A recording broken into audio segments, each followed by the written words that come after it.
ರೈತರ ಹೋರಾಟವನ್ನು ಹಾದಿ ಬಿಡಿಸ್ಬೇಕಂತೇಳಿ ಭಾಷಣ ಮಾಡೋರು ಭಾಳ ಮಂದಿ ಆದಾರೆ, ಹೋಗಲ್ಲ ಭಾಳ ಮಂದಿ ಮಾತಾಡ್ತಾರೆ. ಒಬ್ಬ ಕಲಬುರಗಿಯಾಗ ಒಬ್ಬ ಮಾತಾಡ್ದ, ಅವ ಯಾರು ಎಕ್ಸಾಂಪಲ್ ಒಂದು ರೇಣುಕಾ ಸುಗರ್ನಾಗಿದ್ದ, ಅವ ಈಗ ಹಸಿರು ಟಾವೆಲ್ ಹಾಕೊಂಡು ಕೂಡಲೇ ರೈತ ಏನು ಮಾತಾಡಿದ ಗೊತ್ತೈತೇನೋ ಅಧ್ಯಕ್ಷರೇ, 3,500 ಕೊಡದೇ ಇದ್ದರೆ ಸಕ್ಕರೆ ಕಾರ್ಖಾನೆಗೆ ಬೆಂಕಿ ಹಚ್ತೀವಿ. ಸರ್ಕಾರಿ ಕಾರ್ಖಾನೆಗೆ ಬೆಂಕಿ ಹಚ್ಚಿದ್ರೆ ಆ ರೈತನ ಕಬ್ಬು ಯಾಕೆ ತಗೋತಾರೆ? ಬಾಯಾಗ ತಾಳಿಲ್ಲ ಮೇಲೆ ಬಾಯಿಗೆ ಬಂದಂಗೆ ಮಾತಾಡೋದು. 3,500 ರೂಪಾಯಿ ಕೊಡ್ಬೇಕಂತ ಹೇಳ್ತೀರಿ. ಇವತ್ತು ನೀವು FRP ರೇಟ್ ಅಂತ ಹೇಳ್ತೀರಿ. FRP ರೇಟ್ ಏನೈತಿ? 3,550 ರೂಪಾಯಿ. 3,550 ರೂಪಾಯಿ ಒಳಗೆ ಹಾರ್ವೆಸ್ಟಿಂಗ್ ಆ್ಯಂಡ್ ಟ್ರಾನ್ಸ್ಪೋರ್ಟ್ 900 ರೂಪಾಯಿ ಕೂಡಿದೆ.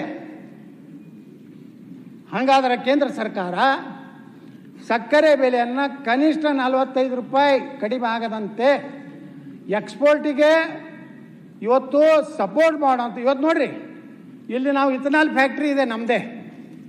ಪ್ರತಿ ವರ್ಷ 12 ಕೋಟಿ ಲೀಟ್ರು ಇಥನಾಲ್ನ ತಯಾರು ಮಾಡ್ತೀನಿ.